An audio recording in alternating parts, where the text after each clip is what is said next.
இயேசு கிறிஸ்துவில் எனக்கு பிரியமான சகோதர சகோதரிகளே, இயேசுவுக்கு முன்னோடியாக வந்த திருமுழுக்கு யோவான் கைது செய்யப்பட்டிருக்கின்றார். இயேசுடைய பாதையை செம்மைப்படுத்துவதற்கு, அவர் பணி செய்வதற்கு ஏதுவாக எல்லா தயாரிப்புகளையும் திருமுழுக்கு யோவான் செய்த பின்பு அவர் கைது செய்யப்பட்டிருக்கின்றார். இந்த நிலையில் இறைவனுடைய பணி தொடர்கிறதா என்று பார்க்கின்ற பொழுது இயேசு அங்கிருந்து தன்னுடைய பணியை ஆரம்பிக்கின்றார். எதற்காக திருமுழுக்கு யோவான் கைது செய்யப்பட்டார் என்று நாம் பார்க்கின்ற பொழுது, அவர் மனம் மாறுங்கள், திருமுழுக்கு பெறுங்கள் என்று சொன்னதற்காக கைது செய்யப்படவில்லை.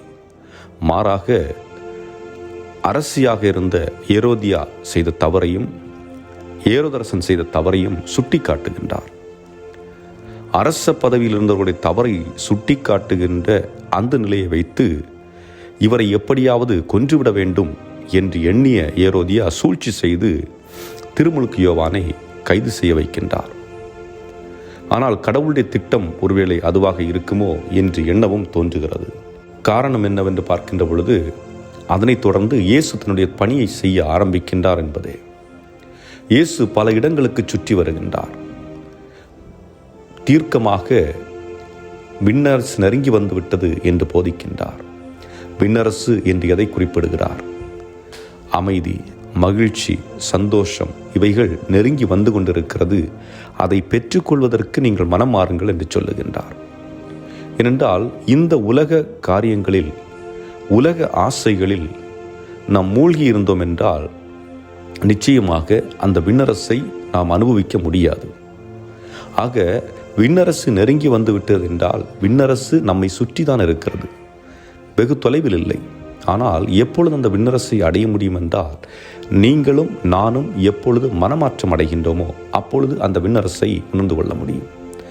மனம் மாற்றம் என்று சொல்லுகின்ற பொழுது, ஒருவேளை நீங்கள் கெட்ட வார்த்தை பேசக்கூடியவர்களாக இருந்தால் இனிமேல் நான் பேச மாட்டேன் என்று உங்களுடைய மனதை மாற்றி அதில் செயல் வடிவம்படுத்துவது. ஒருவேளை பிறரை திட்டக்கூடியவர்களாக, பிறரை குறை சொல்லக்கூடியவர்களாக, பிறரை தீர்ப்பிடக்கூடியவர்களாக நீங்கள் இருந்தீர்கள் என்றால் இனிமேல் நான் யாரையும் திட்டமாட்டேன், குறை சொல்ல மாட்டேன், தீர்ப்பிட மாட்டேன் என்று ஒரு முடிவெடுத்து அதற்கு நீங்கள் செயல் வடிவம் கொடுக்கின்ற பொழுது நீங்கள் மனமாற்றம் அடைகின்றீர்கள். நீங்கள் மற்றவர்களுக்கு நேரம் கொடுக்காமல் எப்பொழுதும் வேகமாக உங்களுடைய வாழ்வை ஓடிக்கொண்டிருக்கின்றீர்கள் என்ற சூழலில் அதனை பற்றி, உங்களுடைய வாழ்வை பற்றி அக்கறை இல்லாமல், உங்களுடைய குடும்பத்தை பற்றி அக்கறை இல்லாமல் இவ்வாறு சென்று கொண்டிருக்கின்ற சூழலிலே ஒரு முடிவெடுக்கின்றீர்கள். இனி அன்றாடம் என்னுடைய வாழ்விலே என்னுடைய மனைவிக்கு, என்னுடைய கணவருக்கு, என்னுடைய பிள்ளைகளுக்கு நான் நேரத்தை கொடுக்க வேண்டும் என்று நீங்கள் முனைப்பு காட்டுகின்ற பொழுது மனமாற்றம் அடைகின்றீர்கள். இதுவரை எனக்கு கிடைத்தவற்றில் நான் பிறருக்கு எந்த உதவியும் செய்ததில்லை, எனக்கு செய்ய விருப்பமில்லை என்று எண்ணுகின்ற நீங்கள் இனிமேல் நான் பிறருக்கு உதவி செய்வதற்கு முற்படுகின்றேன், என்னால் முடிந்த அளவுக்கு மற்றவர்கள் படிப்பதற்கும், மற்றவர்கள் உண்பதற்கும், மற்றவர்களுக்கு வேலைவாய்ப்பை உருவாக்கி கொடுப்பதற்கும் நான் முற்படுகின்றேன் என்று நீங்கள் எழுந்து வருகின்ற பொழுது மனமாற்றம் அடைகின்றீர்கள். ஆக இந்த செயல்களை எல்லாம் செய்கின்ற பொழுது உண்மையிலேயே விண்ணரசு உங்களுடைய இதயத்திலே உணரப்படுகிறது. இதுதான் ஆண்டவர் இயேசு கிறிஸ்து பல இடங்களுக்கு சென்று பொதித்து கொண்டு வருகின்றார். நோயாளிகளை குணப்படுத்துகின்றார் என்று சொல்லப்பட்டிருக்கின்றது. நோயாளிகள் யார்? உடல் நோயினால் பாதிக்கப்பட்டிருக்கின்ற மக்கள் மட்டுமே நோயாளிகள் அல்ல. மனநோயினாலும் பாதிக்கப்பட்டிருக்கலாம், கவலைகளினால் பாதிக்கப்பட்டிருக்கலாம், செய்த தவற்றை ஏற்றுக்கொண்டு குற்ற உணர்ச்சியோடு வாழ்ந்து கொண்டு அந்த குற்ற உணர்ச்சியினால் பாதிப்புக்குள்ளாகி இருக்கலாம். இப்படி பல விதத்திலே மனிதர்கள் பாதிப்புக்குள்ளாகி இருக்கலாம். அவர்களை தன்னுடைய வார்த்தையின் வாயிலாக, கொடுக்கின்ற நம்பிக்கையின் வாயிலாக இயேசு அவர்களை வெளிக்கொண்டு வருவதை நாம் பார்க்க முடிகின்றது. ஆகவே அன்புக்குரியவர்களே, சிந்தித்து பார்ப்போம். ஆண்டவர் இயேசு கிறிஸ்துவின் பணி நம் ஒவ்வொருவருக்குமான பணி. நான் மகிழ்ச்சியாக இருக்க வேண்டும் என்று அவர் பணியாற்றி கொண்டிருக்கின்றார்.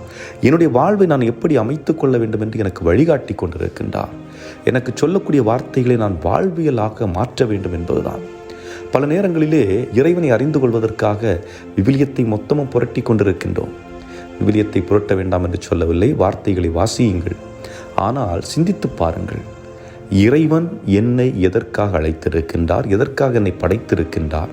அவர் என்னை அன்பு செய்தனால் என்னை படைத்தார். அவர் தொடர்ந்து என்னை அன்பு செய்து கொண்டிருக்கின்றார். நான் என்றுமே அவர் நிழலில் வாழ்ந்து கொண்டிருக்கின்றேன். ஆனால் மனித பலவீனம் என்னை பல நேரங்களிலே இந்த உலகு சார்ந்த விடயங்களுக்குள் தள்ளிவிடுகிறது. ஆனால் அவற்றிலும் கடவுள் என்னை விட்டு விலகாமல் என்னோடு பயணித்து கொண்டிருக்கின்றார். என்னை மீண்டும் மீண்டும் வா என்று அழைத்து கொண்டிருக்கின்றார். ஆகவே அன்புக்குரியவர்களே, அதை நம்முடைய உள்ளத்தில் இருத்தியவர்களாக இன்றும் வாழும் இல்லாமல் இறைவா, நாங்களும் உம்முடைய வார்த்தையை உள்வாங்கி தியானித்து அதன் அடிப்படையில் எங்களுடைய வாழ்வை வாழக்கூடிய ஆற்றலையும் அருளையும் எங்களுக்கு நிறைவாக தந்தருள எங்கள் ஆண்டவராகிய கிறிஸ்து வழியாகவே மன்றாடுகின்றோம். ஆமென்.